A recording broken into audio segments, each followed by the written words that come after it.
Konferencia Národné fórum produktivity je interaktívna znalostná platforma, ktorá od roku 1997 rozvíja diskusiu a spoluprácu medzi akademickou obcou, zástupcami priemyslu a tvorcami politík v otázkach zvyšovania produktivity a podpory konkurencieschopnosti. Jej 26. ročník sa pod taktovkou Slovenského centra produktivity uskutočnil začiatkom októbra. Pri tejto príležitosti sme oslovili jedného zo zakladajúcich členov Slovenského centra produktivity a konferencie Národné fórum produktivity profesora Milana Gregora. Ako vníma posun v oblasti zvyšovania produktivity na Slovensku za posledné dekády?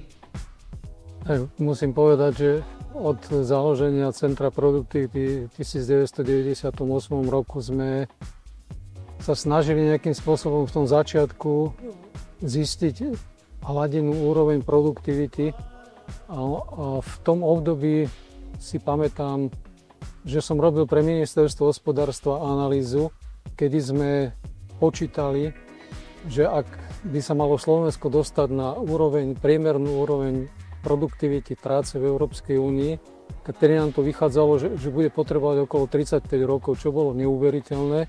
A vtedy sme sa nad tým zamýšľali, že či to vôbec je možné, že to neexistuje, aby to tak dlho trvalo. Pamätám si, že keď sme mali Európsku konferenciu produktivity v Žiline v roku 2007, tak vtedy Slovensko bolo v produktivite práce na odpracovanú hodinu, patrilo medzi popredné miesta v Európe. Čiže tá produktivita mala taký kolísavý vývoj.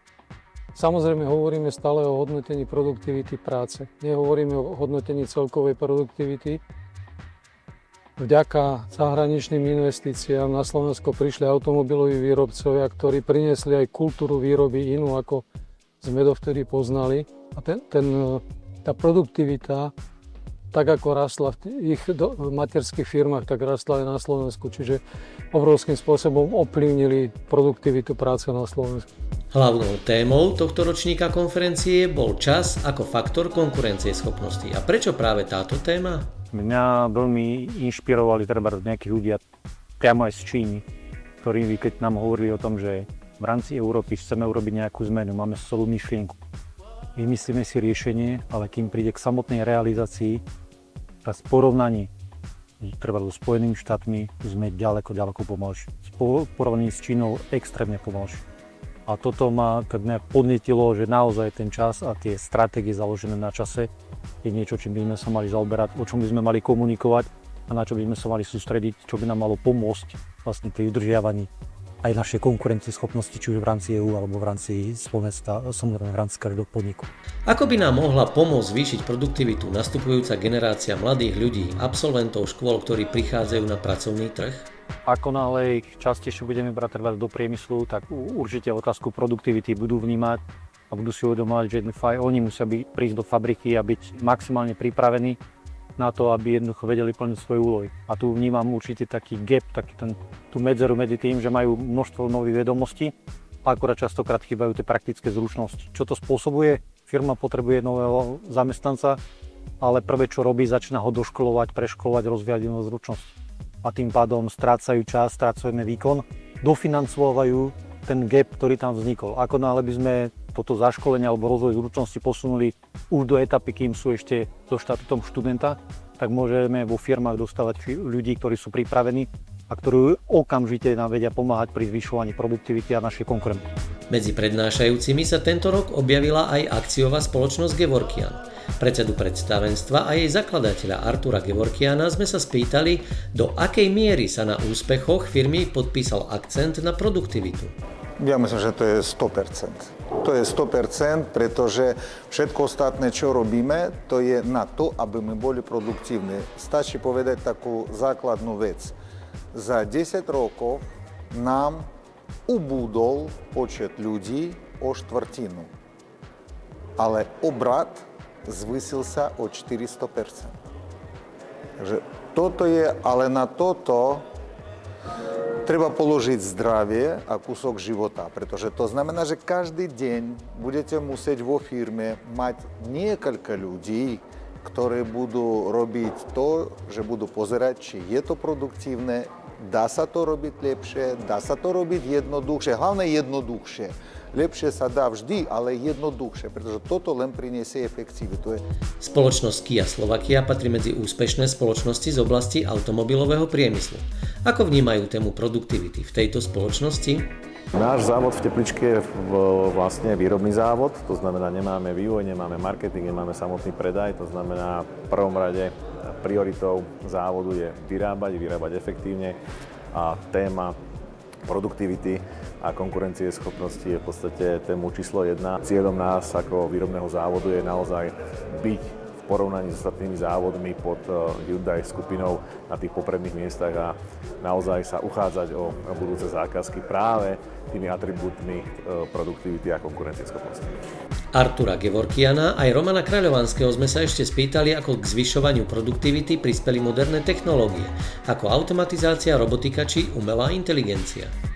Ten počet ľudí, čo nám dokonca poklesol, tak my dnes na firme máme ku každému zamestnancu vrátane upratovačky v pomere 1:1 máme robota. To proste je základ. Ja osobne už mňa aj unavuje, koľko robím z umelej inteligencie. Aj takú banálnu vec, napríklad prijatie zakázok, u nás to už robí robot. Ja nehovorím o informačnom systéme, robot potom to nahraduje informačnom systému. Proste všade, kde sa dá, treba používať techniku a my v týchto štátoch našich východných, my tako stále v zotrvačnosti ideme, že tak to bude robiť človek, nie sme drahí. Sme drahí, sme už drahší ako ktokoľvek. Možno mám tú výhodu, že všetci naši zákazníci sú skôr tak zo západu, a keď prídem a vidím, koľko tam vládze jeden človek urobiť, alebo čo všetko už vôbec nerobia, 3 roka som bojoval, aby zlikvidovali evidenciu pošty na firme. Neprináša to žiadnu hodnotu. Na čo sedí celý človek, zapisuje obálky. Aby som to rozdelil na také dve úrovne. Jednak sú technológie, ktoré sú už dostupné, sú odskúšané. Naozaj nie je potrebné rozprávať o tom, že či naozaj sú aj efektívne. Znamená, to je tá skupina, kde väčšina podnikov ešte stále nejakým spôsobom zvažuje vstup alebo respektíve investíciu. No a druhá skupina sú tie startupy, nebáť sa ísť do niečoho nového, dať šancu, pretože všetko potrebujete niekde prvýkrát odskúšať, aby to získalo nejaký ten kredit, nejaké to meno a následne sa môžeme dostať do tej fázy, ktorú som spomenul ako prvú. Slovensko sa aktuálne nachádza na 26. mieste v produktivite v rámci Európskej únie. Čo by našej krajine a tu pôsobiacim firmám pomohlo postúpiť aspoň o pár priečok vyššie? Vec, ktorá obrovsky ovplyvňuje produktivitu, sú inovácie. My dnes na Slovensku obrovské peniaze investujeme do výskumu, ale máme veľmi málo inovačných výstupov. Výsledky výskumu sú, tie sa dajú deklarovať, ale inovácie sú o tom, že tie výsledky výskumu treba premeniť do konkrétnych produktov a tie dodať zákazníkom. A to nám chýba. Že tam vidím jeden priestor pre obrovskú zmenu. A potom je to otázka takého rozvoja ďalšieho, pretože vytracajú sa nám slovenské firmy. Že my dnes, keď chceme hovoriť o produktivite, tak ako krajina v štádiu môžeme ťažko ovplyvňovať, keď jej úroveň určujú práve tie výrobné firmy tých zahraničných investorov. Chvála Bohu, u nich je tá produktivita vysoká, ale nám sa stratili tie slovenské firmy. A to je možno druhá taká výzva, vnútorne cítim, že urobil by som všetko preto, aby sme oživili to podnikanie na Slovensku. Našich domácich firiem, inovačných firiem, mladých, startupov. Jedna z vecí, čo, ak hovoríme o tej národnej úrovni, čo mne chýba, čo som sa snažil aj zdôrazniť, že nejak nevnímam, že aký je náš cieľ ako krajiny. Kam sa chceme z pohľadu z tej produktivity dostať.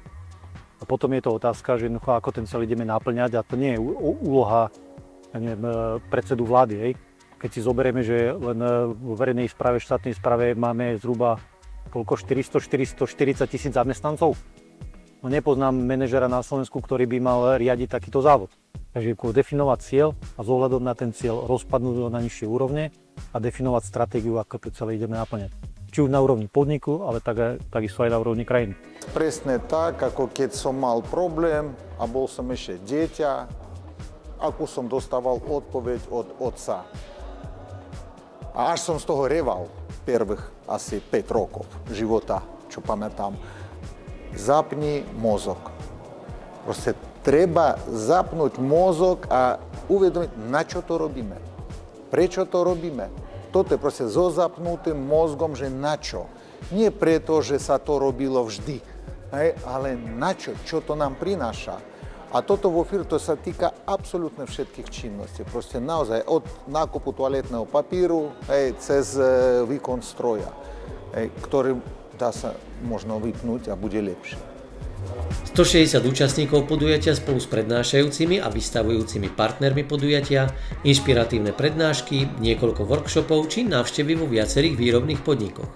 To je len stručný obraz ďalšieho vydareného ročníka konferencie Národné fórum produktivity.